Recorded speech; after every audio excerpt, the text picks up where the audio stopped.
Bismillah ar-Rahman ar-Rahim. Thank you, Mr. President. Mr. President, we thank you for the opportunity to express our views on a topic which is of great importance to all of us. Views of troop contributing countries would, we feel, enrich this debate and lead to informed decisions. Mr. President, we appreciate the resolve of the Secretary General in pursuing a zero-tolerance policy against sexual exploitation by peacekeepers.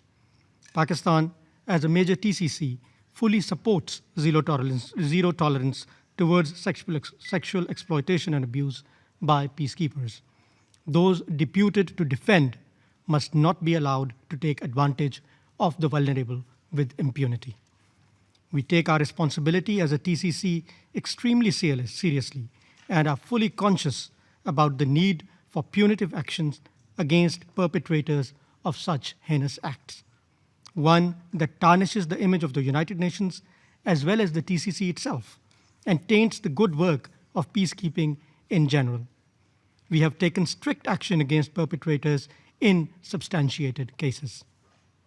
While we agree that one case is one too many and that there is no justification whatsoever for such callous behavior, the report of the Secretary General itself identifies factors that may have led to increase in these cases, including hurried rehatting of troops, absence of pre-deployment training on standards of conduct, excessive length of deployment of contingents, living conditions of troops, including lack of welfare and communications facilities to stay in touch with their loved ones, camps in proximity or to and not properly separated from local populations, etc. Let me make a few points on the report and the process that we need to follow from here on. There should be no ambiguity in the minds of anyone that as a TCC, we are committed to getting rid of this scourge. We all pay lip service to trilateral cooperation. It is important to consult TCCs in the process of developing effective guidelines and mechanisms to stem this scourge. Collective punitive action is against the concept of justice and fair play and merits careful review. In principle, a member state or its contingent cannot and should not be held responsible for the criminality of an individual. Distinction between accusation and conviction is important and must be maintained. Focus of the narrative here these days seems to be on allegations.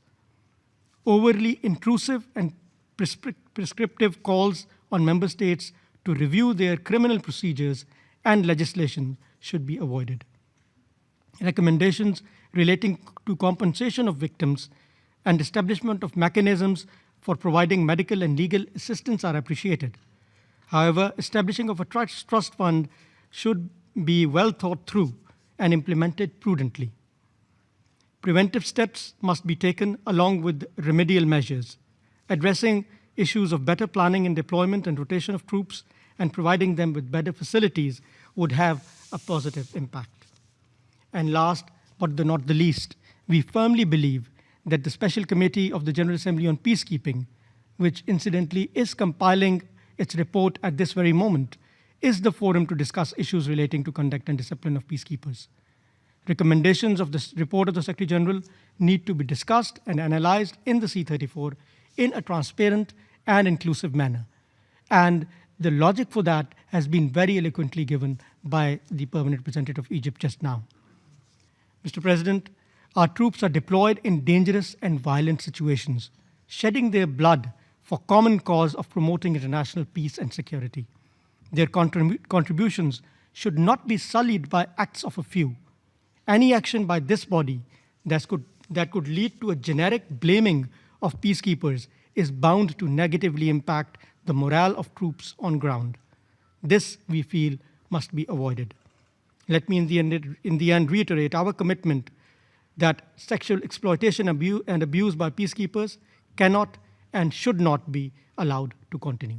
Thank you, Mr. President.